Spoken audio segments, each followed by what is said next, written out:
Problématique des groupes armés en province du Nord Kivu. Le gouvernement provincial et la MONUSCO décident de travailler ensemble pour la réintégration des ex-combattants. Ceci ressort de la réunion de ce mercredi 20 mai 2020 entre le gouverneur Carly Nzanzu Kasivita et le chef adjoint de la MONUSCO, David Gressly. Cette rencontre a été faite par vidéoconférence à Goma, Beni et à Butembo. Les chefs de l'exécutif provincial ne jurent que sur la pacification du Nord Kivu.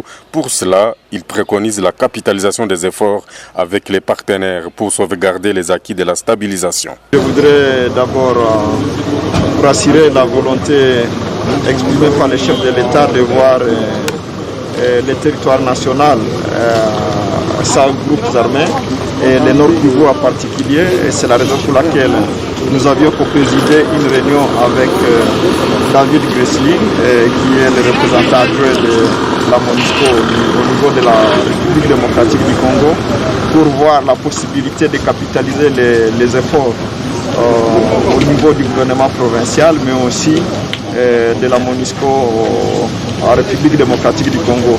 Les deux sections, notre structure qui est chargée de la réinsertion communautaire, mais aussi les DDR MONUSCO, devra travailler ensemble dans le cadre non seulement de la sensibilisation des groupes armés, mais aussi la réinsertion.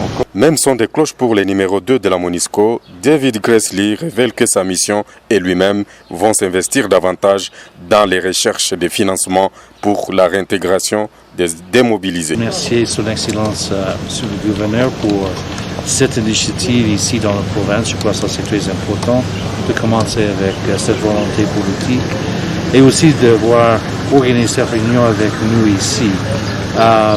Je crois que, comme Son Excellence vient de dire, nous sommes engagés depuis très longtemps ici. On va continuer de donner un appui pour la démobilisation et le désarmement de ces combattants, mais aussi de donner un financement pour les campements qu'on doit créer pour ça, et aussi pour la réinsertion de ces ex-combattants. Le problème, comme c'était dit, c'est l'aspect réintégration.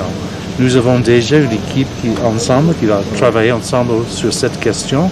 On va revoir tout ça dans 2 semaines pour voir où on va aller. On veut avoir une feuille de route pour cet aspect. Et ensemble, on va rechercher le financement pour ça auprès des bailleurs. Moi, je suis engagé de faire cet effort aussi.